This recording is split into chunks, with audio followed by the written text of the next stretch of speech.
Hello students, I hope you are doing well and are safe and healthy.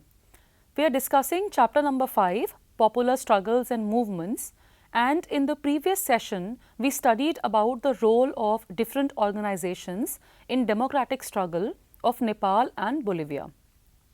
We also saw that any democracy deepens and solves its disputes through struggles and movements. In today's session, we will study about the role of pressure groups and movements in influencing decisions in a democracy. So, what are these pressure groups and what do they do? Pressure groups are organizations that attempt to influence government policies but do not aim to directly control or share political power. These organizations are formed when people with common occupation, interest, aspirations or opinions come together in order to achieve a common objective. Their decisions are made formally by people who have common interest. They are also called interest groups.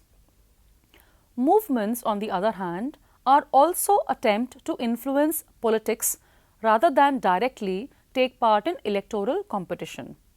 But unlike the interest groups, movements have a loose organization.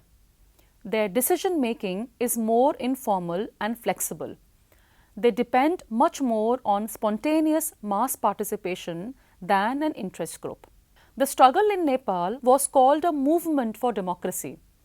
There are many other examples of people's movement to describe many forms of collective action. Narmada Bachao Andolan, movement for right to information, anti-liquor movement, etc. So, how are interest groups and movements different from each other?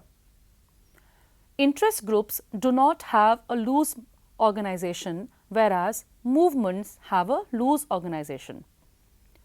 Decision making of interest groups is formal, but that of a movement is informal and flexible.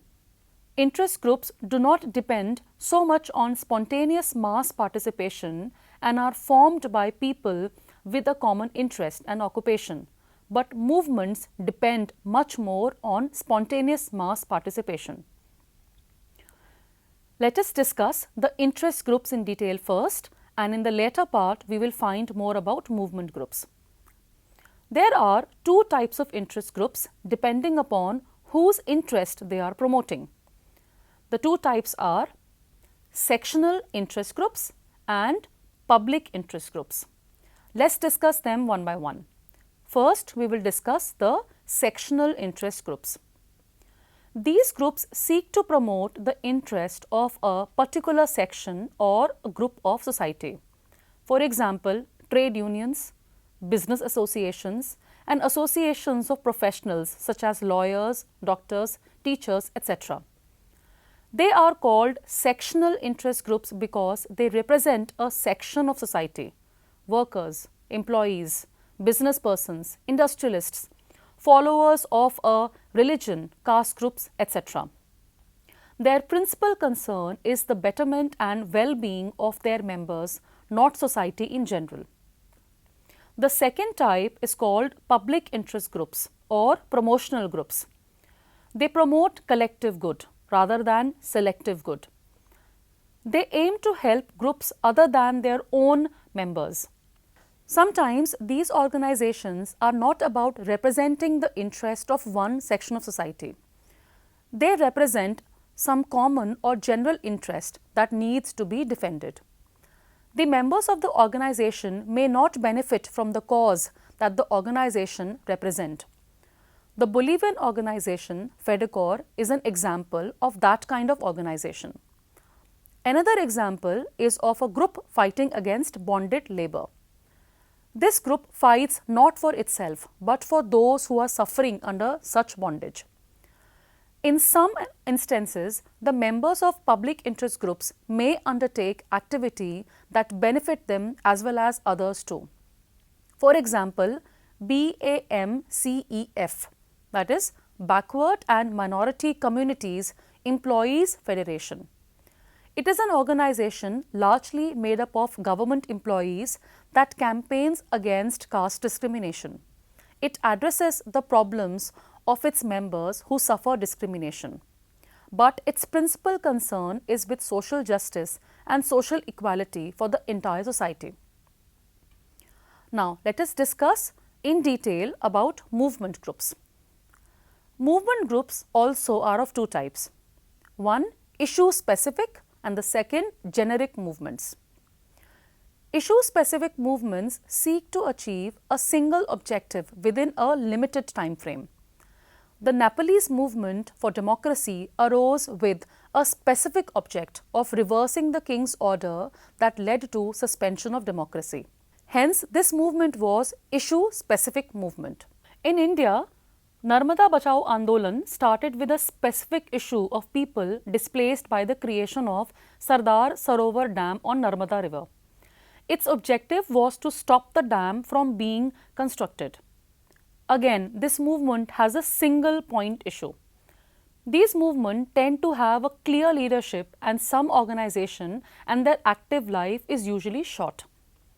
On the other hand, general or generic movements seek to achieve a broad goal in the very long term. They involve more than one issue. There is no single organization that controls or guides such movements. For example, the environmental movement or the women's movement. Environmental movement is a label for a large number of organizations and issue-specific movements. All of these have a separate organization, independent leadership, and often different views on policy-related matters. For example, the Sierra Club is one of the oldest conservation organizations fighting for the preservation of land and forest, clean air and water, and a host of other issues. The National Wildlife Federation is dedicated to preserving animals. Yet, all of these share a broad objective, that is, of conserving our environment, and have a similar approach. This is why they are called a movement. Sometimes these broad movements have a loose umbrella organizations as well. For example, the National Alliance for People's Movement, NAPM, is an organization of organizations. It is an alliance of progressive people's organizations and movements who, while retaining their autonomous identities, are working together to bring the struggle for primacy of rights of communities over natural resources, conservation and governance, decentralized democratic development, and towards a just, sustainable and egalitarian society. They have more than 222 state-level organizations and 27 national organizations under them. So, how do these pressure groups and movements influence politics? Pressure groups and movements exert influence on politics in a variety of ways. First, they try to gain public support and sympathy for their goals and their activities by carrying out information campaigns, organizing meetings, filing petitions, etc. Most of these groups try to influence the media into giving more attention to these issues. Second, they often organize protest activities like strikes or disrupting government programs.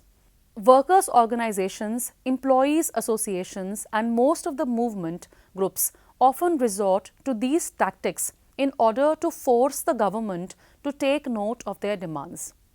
For example, anti-corruption movement in 2011 in India saw country-wide demonstrations and protests. The campaign gained strength through social media, building a massive network of supporters. Third, business groups often employ professional lobbyists or sponsor expensive advertisements. Some persons from pressure groups or movement groups may participate in official bodies and committees that offer advice to the government.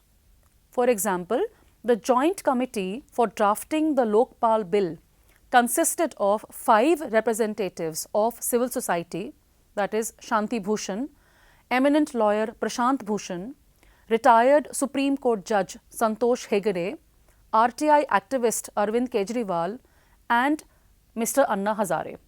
While interest groups and movements do not directly engage in party politics, they seek to exert influence on political parties. Most of the movement groups take a political stance without being a party. They have political ideology and political position on major issues. The relationship between political parties and pressure groups can take different forms, some direct and other very indirect. In some instances, the pressure groups are either formed or led by the leaders of political parties or act as extended arms of political parties. For example, most trade unions and students' organizations in India are either established by or affiliated to one or the other major political party. For example, All India Trade Union Congress have political relationships with Communist Party of India. Bharatiya Mazdoor Sangh had relationships with Rashtriya Swayamsevak Sangh. Students' unions such as Akhil Bharatiya Vidyarthi Parishad are linked to Rashtriya Swayamsevak Sangh, and National Students' Union of India is linked to Indian National Congress. Most of the leaders of such pressure groups are usually activists and leaders of a party. Sometimes political parties grow out of the movements. For example, Asom Gana Parishad in Assam, DMK and AIDMK in Tamil Nadu. Asom Gana Parishad was formed when the Assam movement led by the students against the foreigners that took place for 6 years from 1979 to 1985 came to an end. The movement was against the illegal infiltration of migrants into Assam. The roots of parties like the DMK and the AIDMK in Tamil Nadu can be traced to a long-drawn social reform movement during the 1930s and 1940s. But in most cases, the relationship between parties and the interest or movement groups is not so direct. They often take positions that are opposed to each other. Yet they are in dialogue and negotiation. Movement groups have raised new issues that have been taken up by the political parties. Most of the new leadership of political parties come from interest or movement groups. For example, Jayaprakash Narayan became a national figure after Bihar movement. More recently, Arvind Kejriwal gained prominence after anti-corruption movement. So far, we have understood that these pressure groups and movement influence decisions made by the government. But is this influence healthy? Many claim that pressure groups advance the idea of democracy. Few others claim that the pressure groups undermine and weaken the democratic process. Let us look at both of point of views. Those in favor of these groups say that pressure groups and movements have deepened democracy. They put pressure on the rulers, and it is not an unhealthy activity in a democracy as long as everyone gets the opportunity. Pressure groups generally promote opportunities for political participation for citizens without the need to join a political party. Moreover, they allow for the democratic rights of freedom of speech, assembly and association to be upheld. They keep the government in touch with the public opinion between elections and engage the government in an ongoing dialogue with the people. They keep governments more responsive to the wishes of the community, especially in between elections. Governments can often come under undue pressure from a small group of rich and powerful people. Public interest groups and movements perform a useful role of countering this undue influence and reminding the government. Pressure groups offer an alternative source of advice to the government, separate from that coming from the public service. The pressure groups give political voice to minority and vulnerable sections of the society. Moreover, pressure groups raise concerns about various social issues such as fundamental rights and liberties, poverty, environment, domestic violence, etc.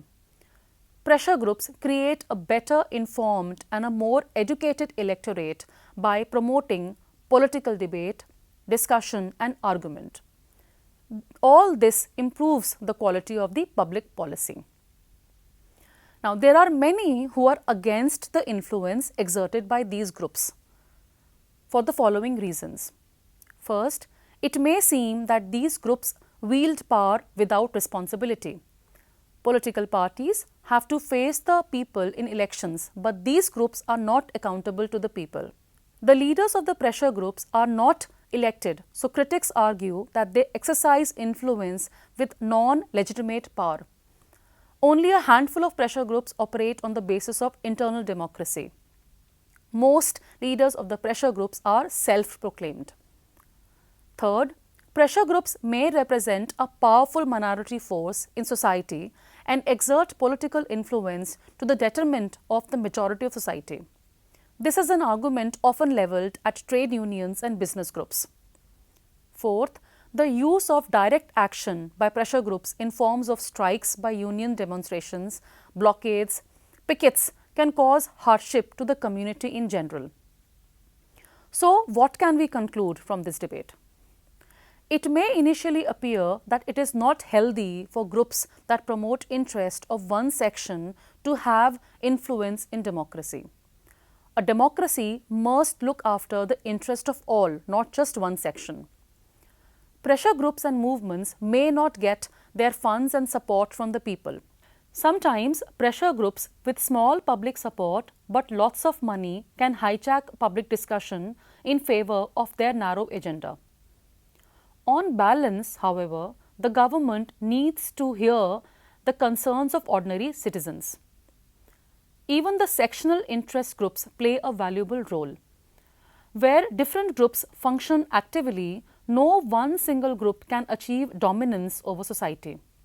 If one group brings pressure on government to make policies in its favor, another will bring counter pressure not to make policies in the way the first group desires. The government gets to hear about what different sections of the population want. This leads to a rough balance of power and accommodation of conflicting interests.